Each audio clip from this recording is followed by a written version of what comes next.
You are listening to Demystifying Organizations. In partnership with McGraw-Hill Education, I'm your host, Jeff Schatten.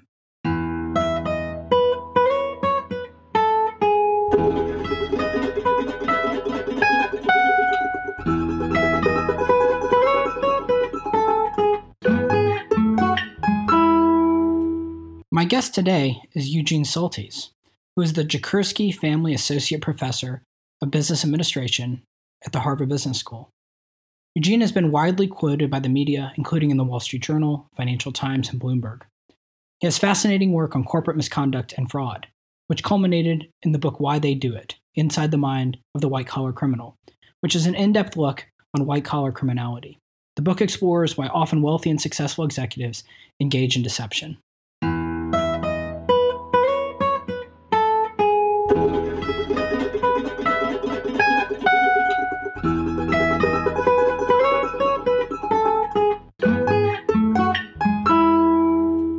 I'd like to welcome to the podcast Eugene Soltes. Thanks so much for joining me. Pleasure to join you. So you have an enormous array of research and writing on white-collar criminals, including your book, Why They Do It. And you've really stepped into the mind of a white-collar criminal. And so I just want to start by, looking at what it means to be a white-collar criminal. And my first question is, do we just have some kind of moral bug in our system? And what I mean is, when we usually think of criminals, we think of people in desperate situations who are taking needless risk. But the conception of the white-collar criminal is this strategic person carefully weighing out the pros and cons and the upside and downside of their criminality. So is it just a moral bug in our fiber? That's a great question. And I oftentimes think this falls into the different buckets people oftentimes use to explain why people might behave in this particular way. And it's very easy to attribute it to either good apples and bad apples. In the case of bad apples, people engaging in crime or greed. But at least what I found in a lot of my work is that there are, in many instances, really quite extraordinary individuals, smart, successful, that engage in this kind of misconduct in a form of what I almost would describe as mindlessness, that their intuitions are not guiding them to actually see the harm that is in front of them. And that's really the tragic failure underlying their conduct.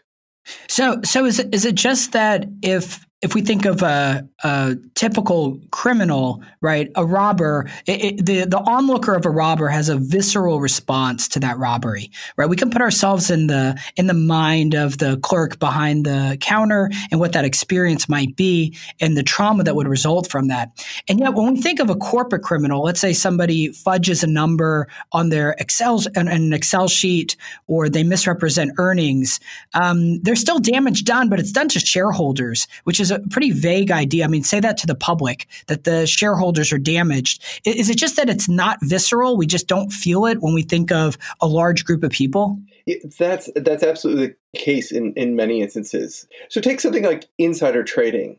When a case of insider trading occurs, we can't even identify an individual that's harmed. What we generally say, it's the integrity of the market.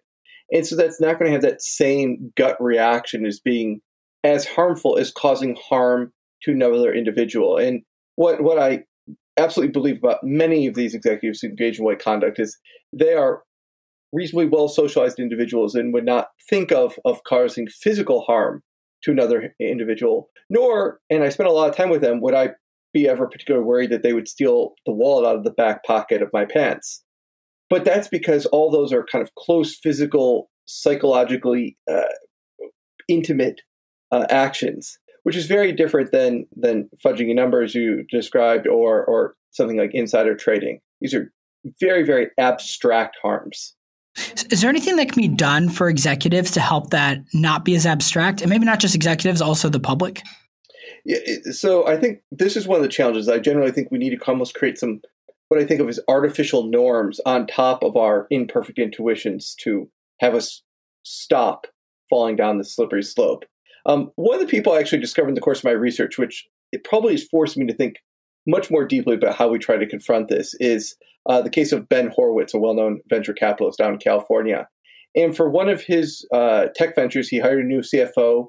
CFO came in and said, the exec comp package does not look competitive compared to others in the tech industry and what I was doing at my last firm. We should move around the option date so it would maximize the exercise price, what we now call stock option backdating. Right. Ben's immediate response was, sounds great, better incentives at no additional cost. But he knew he was a tech visionary. He understood technology in the future, but when it came to technical finance and accounting policy, he understood his intuitions might not always be right on target of what was expected by either regulators or the public. So what he did was call a friend of his who's also an attorney and said, can I take a look at this? And friend came back and said, there's no way that I see this strictly within the bounds of the law.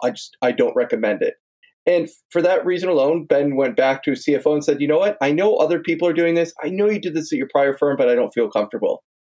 Fast forward a couple of years, SEC, DOJ start investigating. Stock option backdating is effectively a tax evasion-like charge. And Charlene Abrams, the CFO of his prior firm, was actually indicted and sent to prison for 3 months. Wow. And Ben describes the only reason he didn't go to prison is because of the right organizational design and a bit of good luck. But what's so powerful about this example is it sometimes shows this has nothing to do with having, being a more authentic leader or having a better moral compass. The kinds of things that we oftentimes discuss with students in the classroom or you see aisles and aisles of management books about.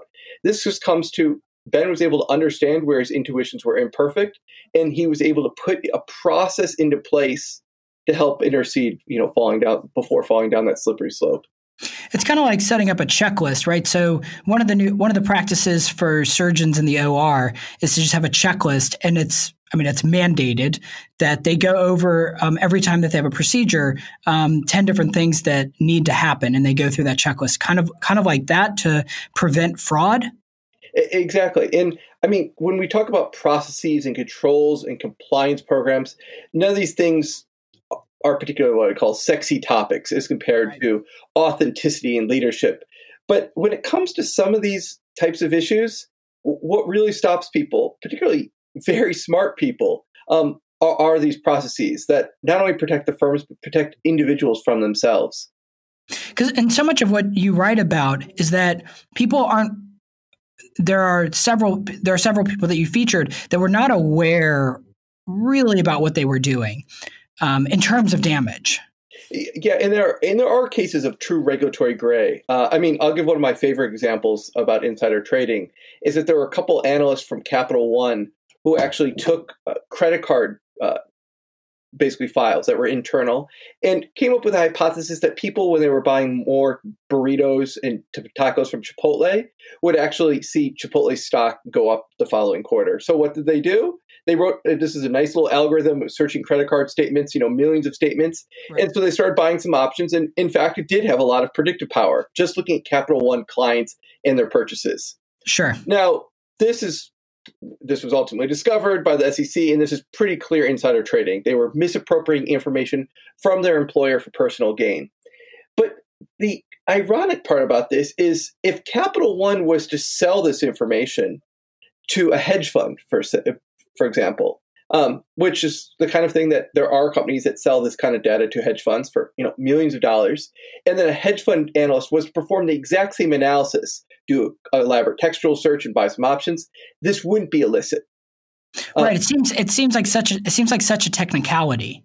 Right. And this is where I think there's a general misperception or misunderstanding of a lot of what these crimes actually are. People generally think insider trading is a crime because I have information that you don't. But that's not at all what it is. A hedge fund trader. The world is replete with one example after another of information asymmetry. Pretty much anybody who trades on stocks has some information that somebody else might not have. You wouldn't trade, I believe, if you thought you had only the exact same information or worse information than someone else. It's the fact that you think you have better information. Right. And in fact, a lot of hedge funds do, and this is why they spend millions, tens of millions of dollars on special data sources. But that just shows how kind of subtle some of these distinctions are, that the same action just done in a slightly different context, one's a crime and one is not. So part of this is communicating what all this means to the public. And I think from the public perception, the only thing that your average person might know about insider trading is that a CEO calls his friend up and says, "Sell the stock of my company or buy the stock of my company." And what you're arguing is that there's many more forms of white collar crime and insider trading that exists. Yeah, exactly. In fact, even if a CEO was to call someone and say, our earnings are going to look really good next quarter, you probably should buy some stock, and this was said to an institutional investor, say like a Fidelity, that actually is not wouldn't be insider trading if the person from Fidelity then went and purchased shares. Because they weren't misappropriating that information. The CEO gave that information to the mutual fund or hedge fund manager as part of his professional duty. It would be known as something as a Reg FD violation on the CEO's part, but from the trader to actually trade in the information, you actually could. You probably would come under some scrutiny nonetheless, but you, in most instances, would probably be able to ultimately show that was illegally acquired. So it just shows how subtle, and in some ways, in some instances, almost arbitrary where these lines are drawn, depending on how the technical laws have been written and sometimes interpreted. One of the things that I experienced when I was working for an airline, and the amount of time that I was in procurement and supply chain, and the amount of time that we spent discussing when revenues should be realized, and when we would close certain contracts was pretty much every quarter, right? At the beginning and the end of the quarter, we would figure out when certain contracts should close. And to me, that seems like a real gray area of accounting of accounting rules. It doesn't break any law. How do companies go about kind of this gray area within accounting, and how that relates to white collar crime? Revenue recognition is one of the areas where companies most often run into problems. And it's because revenue is the thing they kind of first order care most about, where a lot of the targets are set, where their own compensation targets internally are set. And so there's a whole host of oftentimes very, very complex and very subtle rules that guide how revenue recognition occurs. But, one of the cases that really started out this whole project for me, there was a number of salespeople from Computer Associates, and they had contracts come in on Monday and Tuesday, which were backdated to the prior Friday to boost their estimates. But what was so, when we describe this in class and we discuss this among students, what really a lot of people struggle with is, this is, 2 or 3 days between when the contract was signed, whether it's signed Friday or Monday, doesn't seem all that different to most people. I mean, right. It is. I mean, you actually probably in many instances work months to get this deal ultimately closed. So the fact if it's Friday or Monday, it seems like a kind of almost splitting hairs. It's even more subtle in the case of Computer Associates that in some instances, it's not like they were taking whiteout or tape and scissors and changing the dates. They actually had the dates pre-printed on the contract on Friday, and then the client would sign it on Monday and not change the date, just literally sign the contract. And then someone from Computer Associates would literally pass that contract to their finance division, which would process it. Now, they legally had an obligation to tell finance this wasn't signed until Monday, but oftentimes what they would do is just literally pass it along. And so you could say the client actually signed it on Monday, didn't update the date. So in some ways they were participating in this, but obviously, they were not, held responsible. Right. Just to bring some listeners up to date, the issue that we're talking about is that there's very clear rules about when revenue and when earnings are going to be reported for the end of one quarter and what's going to begin the next quarter. And so much of what Wall Street runs on are quarterly earnings reports. And the CFO and the CEO are going to report to analysts about what is the revenue and what is their net income for the company. And those numbers are really important because their stock price can rally up really high. It can also get decimated if those numbers are viewed as off. So in the way that companies often deal with this is as you mentioned, rather subtly. In the division meetings that I would sit in, there was never anything explicit. It would just be, we should try and close deals this week if we can, stuff like that. Yeah, and that's where, those subtle, where people have the message that they should get it signed, where people sometimes will engage in practices that, again, don't really feel that harmful. I mean, whether the deal is signed at 11 p.m. or at 1 a.m. doesn't seem like that big of a deal. But for revenue recognition principles, what guides U.S. GAAP, this can have huge consequences for individuals and their firms. So what do you think about how should companies deal with these gray areas that are not clear violations of the law, but kind of sit in this murky territory? Well, this is what's interesting when you see some very, very sophisticated firms, or we could say a different spectrum. Also, like kind of young tech firms that, the Uber, the Airbnb, when they start and they continue to grow, that I'd say employ a version of regulatory arbitrage, where Airbnb has encountered obviously a number of pushes against its business model. Uber's fought in various jurisdictions around the world accusations that effectively it's violating local taxi and transportation laws. It responds as a technology company.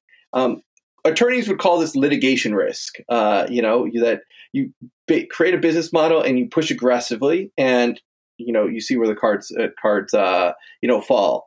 Right. So for an Uber or an Airbnb, the reverse would be, work within the regulatory system and the regulatory framework, but they wouldn't have been able to scale because there were so many things impeding their growth. Yeah. And I mean, I think this is a question, Uber's a great example because obviously it's been in the news a lot over the last couple of years, facing a whole host of issues, from regulatory issues to harassment type issues. And, one of the questions, which, unfortunately we'll never know the answer to, but is a great management question to ponder, is had they take what I call, best practices from, management, and had those from day one in terms of, how they rolled out their model, how they treated people, both externally and internally, their interaction with regulators, would they have created the multi-billion-dollar company that they are today?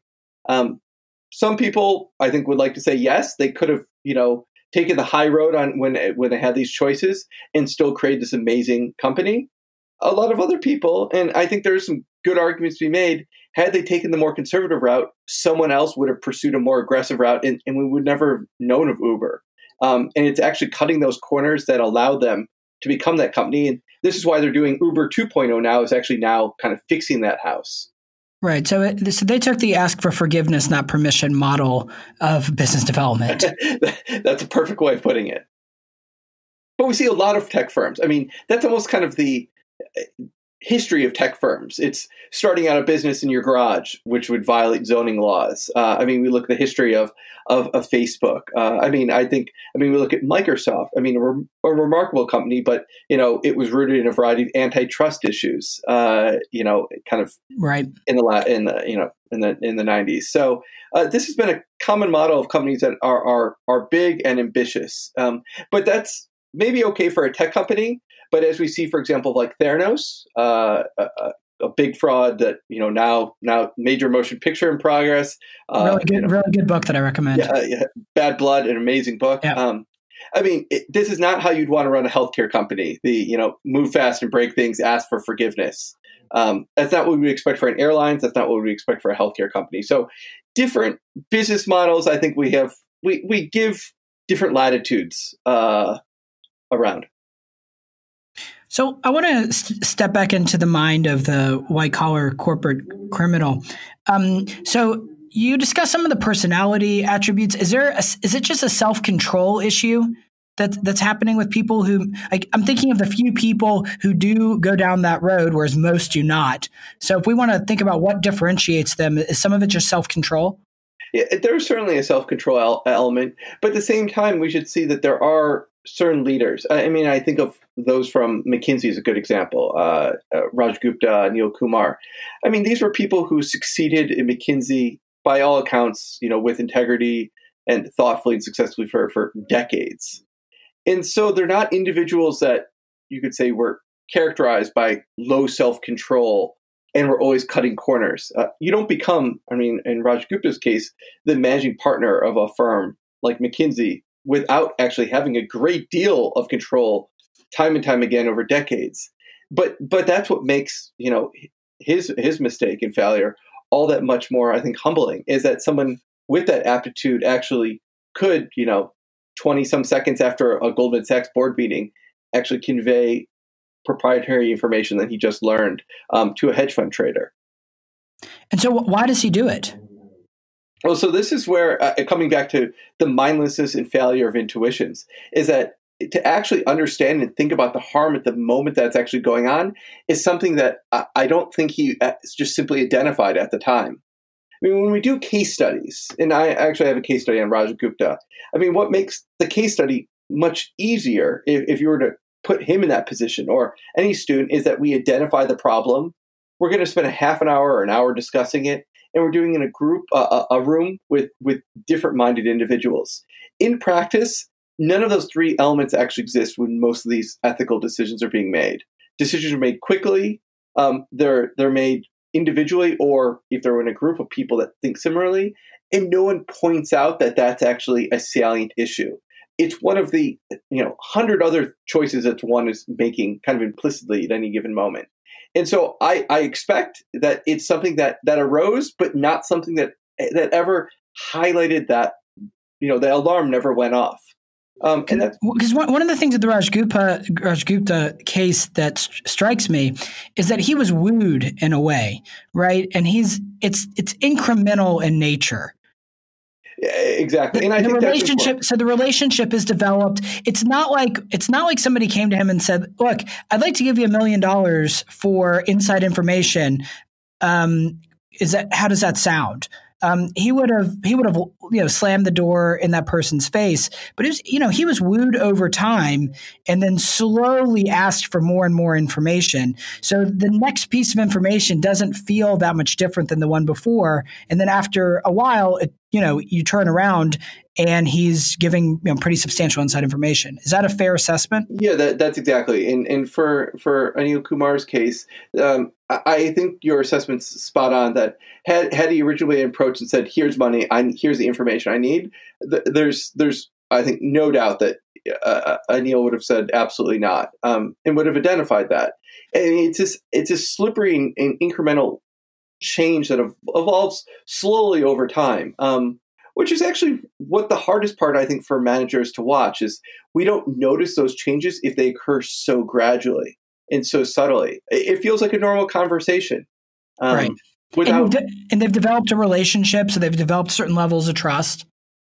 Exactly. In this, in another case I wrote about, Scott London, former senior partner at KPMG. The person he ultimately conveyed material information about some of his clients to, this was a person that almost like a confidant, a close friend that they were going out and having beers with and playing a round of golf and chatting. Someone to really kind of get stuff off your chest, which, for some people is a spouse, for other people could be a friend, for other people is almost someone in a quasi-professional friendship context. And that's where, mistakes occur, is when those lines blur between someone that I'll say you should be sharing information with, under any circumstances, and someone, like one spouse where, I would say most organizations have rules that even with one spouse, you shouldn't be sharing confidential proprietary information. But in fact, many people do. And actually, I would say in some instances, that's what actually corrects people's behavior. But, these distinctions get very, very blurry.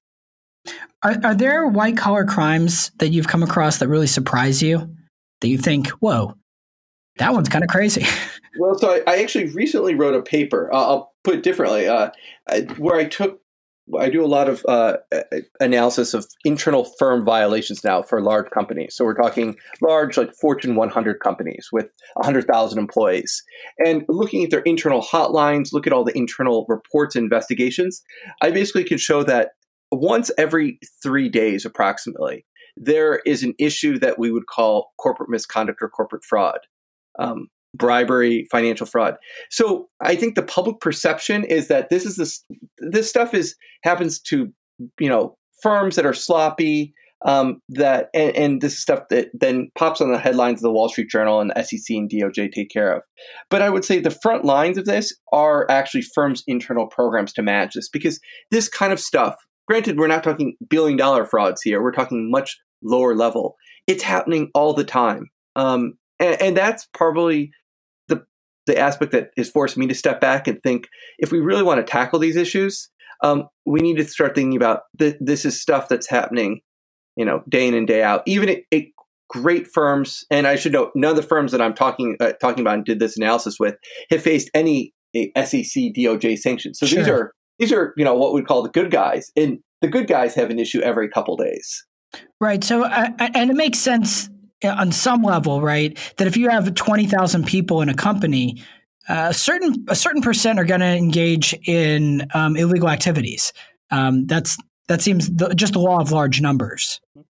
Yeah, but we could say also senior level people. But I mean, there are the cases of pretty blunt bribery, which it's the kind of thing that when you join a firm, you're going to do the anti-bribery training, Foreign Corrupt Practices Act training. And while people are sitting there taking that training, no one thinks that they're ever going to go and meet a minister in the Middle East or go meet to do a deal with a Chinese government official and going to basically pay for a weekend family trip for them. No one thinks that while they're doing the training, but that's exactly what we see happening time and time again at a lot of firms. Is part of the problem with this just the structure of quarterly earnings? So if I were to design a system, I would do away with quarterly earnings, right? For most companies, I mean, let's just take a big one, an Apple or a Google or a FedEx. They're designing systems and making investments that should hopefully pay off over a 5-year period, right? Maybe 3 years, maybe 5 years. For some bigger investments, it might take 10 years. And yet everybody's reporting on every quarter. So is that part of the issue? And feel free to completely disagree with me. Yeah, I think that could contribute, but I also wonder, I don't think we have great evidence. So I can say either way. I don't know if that's pushing the ball kind of down. So if we do annual earnings, that now we're just going to have a bigger swing annually. But let me give one other piece of why I would actually maybe nudge back. And that's this great study by John List at the University of Chicago. And he did this great experiment of actually looking at people. He basically created a for-profit and a non-profit company. And the non-profit had a great social motive. It's going to, help save the world. And basically tried to get people, nudge them to engage in some fraudulent activity that would help the earnings of the company they work for. And lo and behold, where did he find more fraud occurring? Was it the for-profit company that, had the quarterly expectation, that had all the usual baggage that we think creates fraud? No, it actually was the great social mission company that had more issues. And his basic argument was that, if people can justify that this company has a better social mission, it allows them to maybe cut some corners, because that cutting corners they can rationalize is actually creating more benefits for the world. That's really interesting. And so in that case, now we're not even talking about quarterly earnings. We're just talking about nonprofit and for-profit. And you could totally, I could sit there and when I was reading the study say, yeah, I could totally see if I could say, if I move this number around a little bit, that this could save, we could get treatments to people and vaccines to save some people's lives. Yeah, okay. That seems maybe okay to do. I mean, that's pretty much what you hear from any politician as to why they lied or why they cut corners on this or that. They would say it was for noble goals. Like once they're busted, the reason why I misrepresented information was for noble goals. Here's the program that I was trying to initiate, and here would have been the positive outcomes. Yeah, these are the so-called noble lies that back since ancient Greece, politicians have said. Where in some instances that it probably is true. You don't say something that that there's some national security goal, but you can't actually tell the underlying evidence, and so you ultimately need to bluff society in order to get it through. Maybe that there are times that works, but the problem is the Iraq War. Yeah, we don't even need to go there. But I would say those same quote noble lies are used in other instances to justify things of we could, I think, all agree have less noble purposes. Do you see reformed white-collar criminals? Do you see a change after they've been caught and thought through what happened, or do you see, high rates of recidivism? Not generally. I mean, and I should note, I study primarily executive level in most of these cases. So, once you're the CFO of a major firm and you've been caught and go to prison for 2 years, your, let's just say, employment prospects have been continually significantly curtailed. Yeah. But what you do see, still people can pick it up. You generally see people going overseas. You pick a different continent and you can kind of reinvent oneself. But generally, I'll say the main difference I see is people becoming much better parents. Is the main. Yeah. Generally what you see is a lot of these people were type A, on 110% round the clock. And this is what made them, rock stars, and genuine rock stars in business in a lot of ways. Obviously, sometimes they would cut corners too, but that in many ways still doesn't diminish sometimes the other extraordinary things they did in their career. But in the process, they, didn't see their kids for 15 years. And I think a couple years in prison forcing you to lose that social circle that you work so hard to be in helps you maybe reprioritize a little bit. So I would say that's the most significant. And in some ways, now that I have 2 kids of my own, someone maybe both a humbling and inspiring part. Have you found that in your studies of this, do you have sympathy for white-collar criminals? I would say I have empathy. There's a subtle distinction between the two, is that, I'm empathetic because to the extent that there are, the people, I think when I see in the media that someone's only going to prison for 4 years, and they once had, a Gulfstream jet, et cetera, and all these people lost money. 4 years in prison is not a joke. That's serious. And that will dramatically change someone's life. Now that's in no way potentially even, and remotely making up for the losses that maybe someone incurred because of that executive choice. But we shouldn't so easily dismiss those consequences. And that I'll say empathetic. Their life is going to be different and they're paying a heavy cost for that. And I think this is the bribery case, the college bribery case, which is, all in the news right now. There are a lot of rather extraordinary people. A leader in the legal community, a partner at TPG, one of the leading private equity firms. Dozens of pretty extraordinary individuals who I think are all going to be probably going to prison for some time. Yeah. But the prison, frankly, 3 months in prison, if I even put them on probation, that's not even, I think, this most significant part. The part is that they've all lost their professional status. This will be the first thing when you Google their name for the rest of their lives that will pop up. And maybe even more significantly, their children who got into college, some of which look like they got into college without knowing of their parents, quote. It seems to be a lot of them. Yeah. I would actually say the consequences for their children and probably how that will affect their relationship will be infinitely more painful and costly than anything that the justice system will place on them. So in that regard, I'm empathetic. They were trying to be parents, but actually they were trying to be too hard to be too good of parents in some kind of superficial way. Yeah, so I do a lot of work in prisons. I teach a class once a year at a prison nearby here in Virginia. And working with the prison population has made me far more empathetic to their background, to understanding people's stories and what brought them to the situation that they're in.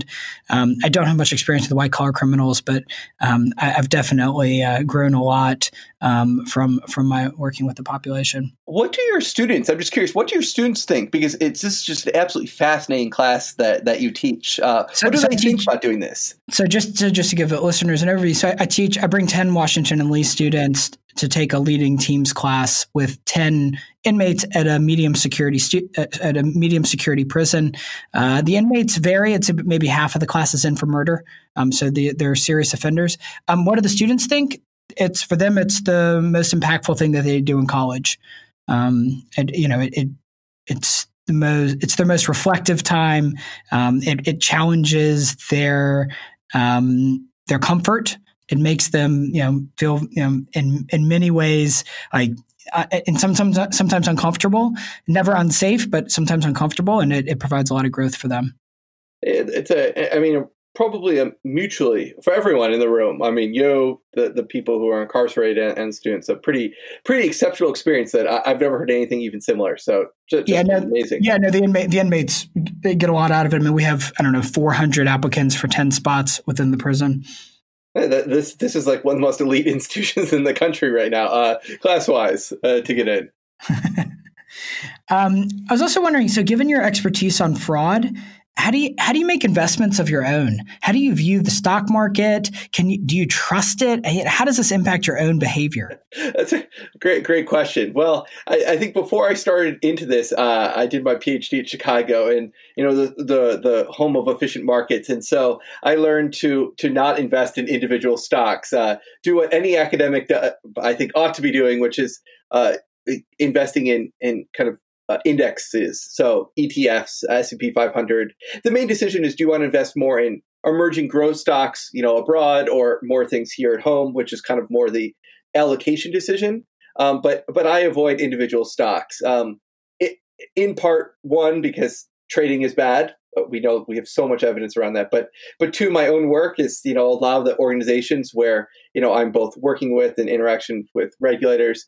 I want to never be in the position where I'm even close to feeling that I'm being too close to information that I see just moving around in the world I operate in. Well, okay, then let me move to a hypothetical. Then, yep. How would it change your perspective? I understand why you do index funds, given your work, but how would it change your perspective if you were advising somebody on investing in individual stocks, given all the access that you've had to fraud and to kind of the underworld of corporate behavior? Looking at individual stocks, it's very, very hard to know. Let me put this differently. So there was a well-known academic who perfectly called the bubble in the late 90s. Well-known household name. And he knew that this was a bubble, or had some very good evidence to say the stock market is a bubble, and actually started shorting it very, very heavily. The trouble is he started shorting it in 1998.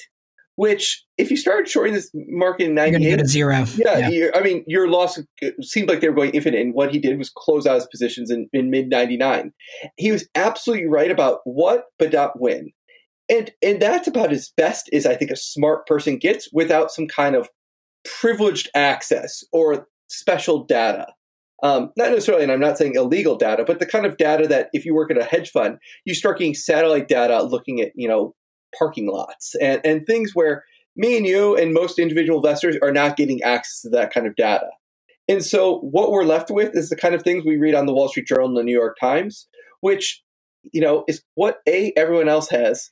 But then two, even if we're able to understand something that no one else does, because we're I'll say, a little bit more clever, the problem is if people don't buy that same view for 5 more years, you're probably going to be left out. So I guess what I'm trying to get at is, should we trust companies? Oh, my wife would probably joke that I'm a very optimistic person, which is maybe odd given I spend most of my time kind of studying the dark side of the world and very murky things. But I think what I like to do is what I call trust but verify. On the first order basis, we if we don't trust, we are in a very, very difficult and hard position. Institutionally, I mean, if we start not trusting our governmental institutions, if we don't trust firm level institutions, we don't trust a bank that we work with, things get very, very messy very quickly. And this is what made the United States and certain other countries so successful, is a degree of trust in those institutions. That said, when those institutions are under threat, and I think we can, that's a whole nother can of worms to bring up now, right. Obviously. But, that's a real threat. If people don't trust, and let's just pick one example right now, law enforcement, in legal institutions, the FBI, the Department of Justice, that's really problematic if we don't think that they're acting on behalf of the American people. If people think that the crime is being sought for political purposes on either side of the aisle or overseas, that's really problematic. People will not believe in the fundamental kind of tenets of justice anymore. And so are companies capable? What I mean is just given the human condition, are companies or human beings capable of coordinating together to act in the interest of some abstract entity that we call a shareholder? That's a great question. I'm probably sensing from the question, some, I think, really quite reasonable skepticism on your part. I think this is where, in a well-functioning set of markets, like historically we've had pretty effectively in the U.S., we don't just trust the company. The company's operating in a nexus where they have an auditor, they have a variety of sets of regulators, they have the business press, which are all serving as watchdogs. And so what I'd say is we shouldn't just trust the company. We need to trust the company in this nexus of institutions. Now, if those institutions are not functioning effectively, and we saw, like post-Enron, there was a lot of accounting firms that weren't doing their due diligence appropriately. The business press over time, because the economics are changing, is becoming weaker. Regulators are not as empowered because they don't have the resources. Those are the kind of things which, when those start occurring and are more significant, I think lessens our ability to actually trust companies. And it's interesting that you sense skepticism. I am skeptical for an individual company. I'm not skeptical for our system. And I guess this is where I'd back you up on the idea of investing in ETFs and index funds for most individuals for a million reasons. This just being one of them, is that as long as our institutions hold systemically, then any one individual company can go off and misrepresent the interests of the shareholders. They can engage in fraud, and hopefully they're caught. But as long as our systems hold, then things like the S&P 500 will be fine. Yeah, that makes sense. And I mean, this is where banks play a more unusual role because they're systemic. They can have correlated failures where if one bank kind of goes down, it pulls down other banks with it, insurance companies, which isn't true. If one technology company goes down right now, pick any technology, it might be a little frustrating for us. We wouldn't have, the email and website that we all, love and enjoy, but, the following day we'll still keep going. We'll still have our house. And this is where I think we've come to struggle and we're still figuring that out. Which of these companies, I would say energy companies, utilities, there is a whole group of companies that fall into this basket of, too big to fail, which, is now an expression that we've come to both kind of love and slightly fear. All right. I think we're about out of time. I want to thank you so much for joining me on the podcast. This has been amazing. This has been a lot of fun. I really appreciate it. Thanks for listening to the podcast today. If you have any questions or comments, you can email me at jeffshatten1@gmail.com. You can tweet me at jeffshatten. If you like this podcast, press the subscribe button and make sure to rate it on iTunes so that other people can find it.